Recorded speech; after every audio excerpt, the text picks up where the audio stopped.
When preparing for a Section B answer, remember, don't panic. The main thing is to highlight the key words in the question. What is the question asking you? And this can only be from really one of a few areas. It could ask you about cross-media convergence, technological convergence, synergy, marketing, distribution, exchange, consumption, the use of digital media technology, and also the increase of hardware for institutions and audiences. We've covered all of these areas. So if you're unsure about any of these, please go through this presentation which is already shared in Google Classroom. From your case study, you may discuss GTA 5, Rockstar, the Oligopoly, which is Microsoft and Sony and Nintendo, as well as Niantic and Pokemon. And that includes Google as well. So those are the areas we'll be focused on. In terms of your case study, you'll be expected to comment upon production of the game, any institutional issues, the marketing of the game, so the marketing campaign, key dates and trailers, any kind of statistics to back up your argument. Thinking about how is the game made more immersive, more accessible to audiences using internet and digital media technologies. And I would like everyone to at least mention GTA Online. Now, to tackle your question, we are going to look at the 3-step plan technique. So your introduction should always outline your case study and also answer in one sentence the question posed. You can use keywords from the question. I would highly recommend that, and I'm going to show you how to do this in a moment. Then you should also outline the 3 or 4 main arguments that you might make in relation to the question. These arguments are very, very similar regardless of the question. Then these points will be used to help structure the rest of your essay. You should turn each of these points into a developed paragraph in your essay.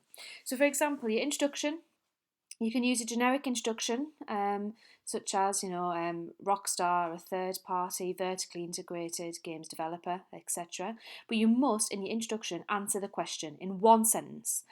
So keep it really simple, really snappy. But in that introduction, also outline at least 3 different arguments that you're going to make in relation to that question.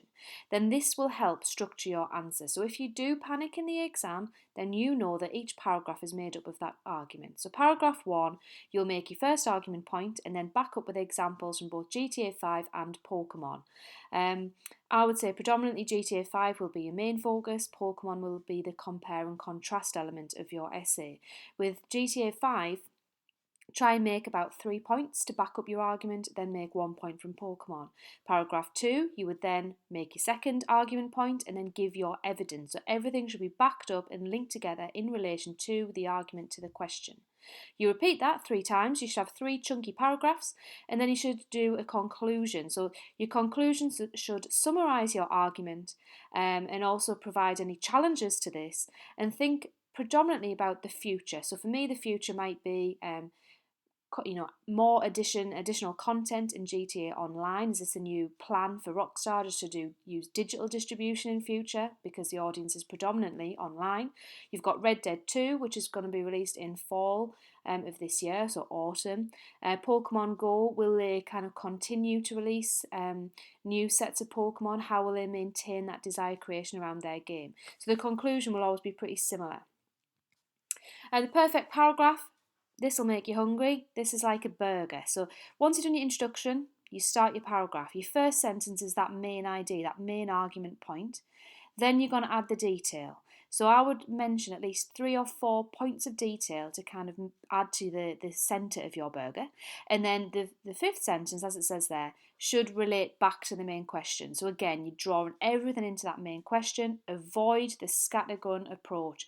If you just talk blindly about your case study, you aren't going to get very far. This example question from June 2010, digital media technology continues to develop. How is this significant for media institutions and audiences? So in other words, how do Rockstar and Niantic utilise new technology to market, distribute and engage with audiences? So the 3 arguments that you could pose, I've put 4 here. It could make the game more accessible to a wider target audience. It might allow the game to have a longer life cycle and therefore increase revenue streams. It makes the game more immersive and interactive for the audience more than ever before. And it increases opportunities for both the consoles and Rockstar and Niantic to make more money. So again, increase revenue streams. So those are 4 possible arguments in relation to this question about digital media technology continues to develop, how is this significant? So we're talking, that question asks about institutions and audiences. So we have to talk about Rockstar, we also have to talk about Niantic, as well as the audience. Once you've thought about your 3 arguments to your question, and you're going to be really quick in the exam because you won't have any time, you then write your instruction a bit like this. So this is to do with the newspaper industry. We've watched this video before, so I'm just going to highlight this key part from the video. So this person writing about the newspaper industry in relation to that question might say, when considering the newspaper industry, the continued development of digital media technology is highly significant. That one sentence answers the question. For example, and then this is where you have the 3 key arguments outlined. It is making news far more accessible, it allows audiences to interact, and it makes it much more difficult for institutions to make money. However, in our case, it's actually better and it makes it easier for institutions to make money. So that's how your introductory paragraph should look like.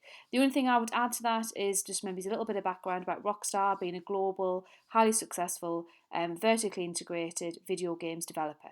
Niantic, owned by Google, relatively new on the scene. Then your sample structure, you might recognise this. This is a student in this class who wrote this answer before Easter. Digital media technology, this is how you should do that paragraph, that burger paragraph. Digital media technology makes the entire GTA 5 experience more immersive. So there's my argument 1, as highlighted there. Rockstar own their games engine, Rage, which they use to create a sandbox open world of Los Santos. The Rage games engine adds immersion to the gameplay experiences as it adds lifelike graphics to the parody world of Los Angeles.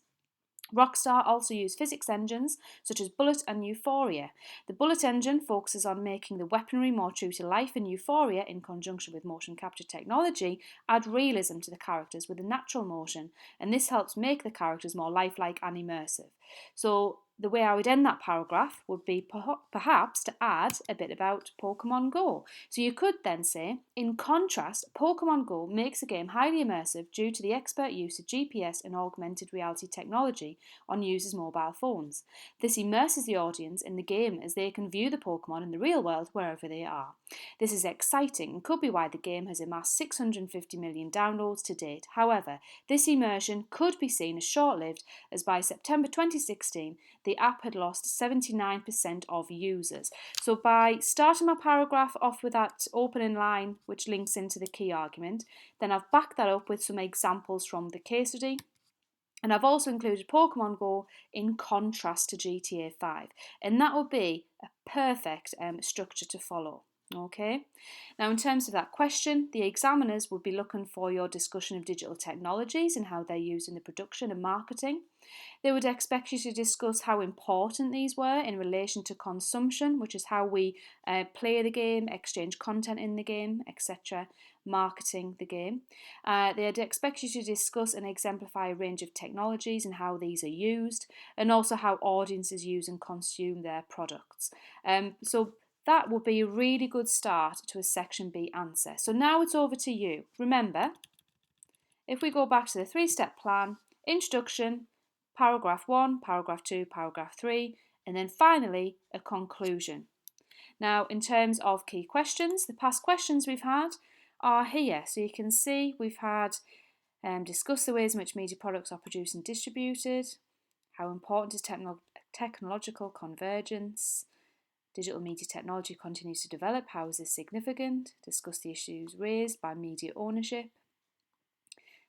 June 2012 was the last time that this was on the exam, so cross-media convergence and synergy are vital processes in the successful marketing of media products to audiences. To what extent do you agree? So a lot of these keywords are to what extent, what impact, discuss, do you agree, how was this significant? So it's inviting you into debate.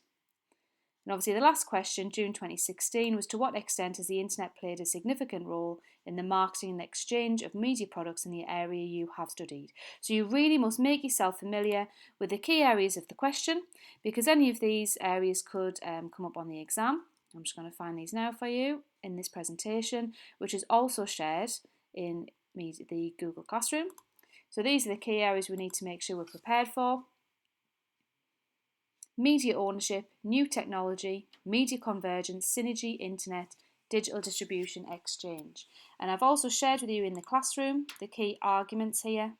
So it makes a more game accessible, makes it more immersive, more interactive, longer lifestyle, longer life cycle. So a lot of these are similar kinds of arguments. I've shared this in the classroom. Issues around media ownership, so complete creative control, increased revenue streams, meet the needs and demands of the target audience, more money, invest in the latest technology. So there's a lot of arguments which are very, very similar, even if, despite the difference in question. Okay, so hopefully you find this useful. Let's have a go, because we're going to have a go writing our answer now.